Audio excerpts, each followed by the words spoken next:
Et le bonjour, je vais parler du prince Harry, on va parler des Invictus Games, des Jeux Invictus, on va parler de la famille royale et des médias anglais. Pourquoi je parle de tout ça? Comme je vous avais dit dans une vidéo, l'Angleterre a déposé sa candidature pour pouvoir accueillir des Jeux Invictus en Angleterre. La ville de Birmingham s'est proposée. Apparemment, ça permettra au commerce de se développer. C'est une bonne façon aussi de voir l'Angleterre comme étant une des premières au niveau du développement des systèmes de mutation pour les vétérans, n'est-ce pas, de soutien pour les vétérans. C'est très important pour l'armée anglaise. C'est d'ailleurs ce que le ministre des vétérans a dit. Et l'Angleterre est prête à investir près de 26 millions de livres, c'est-à-dire à peu près 28 millions d'euros.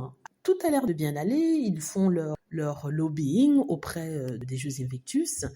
Et je crois que c'est un panel qui va devoir choisir entre les candidatures de différents pays dans le monde, dont Tokyo, il me semble. Et personnellement, je souhaiterais Tokyo, pas l'Angleterre, surtout pas. Pourquoi pas un pays d'Afrique? Il y a l'Afrique du Sud qui serait aussi bien, si les conditions sont bonnes. Il y a aussi peut-être la Namibie, peut être un très bon endroit pour les Jeux Invictus. Mais l'Angleterre souhaite absolument l'avoir. Est-ce que le prince Harry va permettre que ce soit possible? On rappelle qu'il est le patron des Jeux Invictus. Est-ce qu'il peut influencer le choix des membres du jury dans la sélection des pays? Je ne pense pas.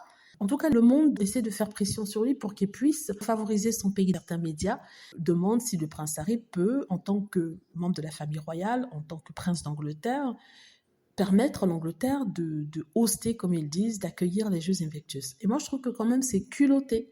C'est culotté. D'un côté, ils disent qu'il ne faut pas que les Jeux Invictus viennent en Angleterre, et ça, je vais parler de ça dans une autre vidéo.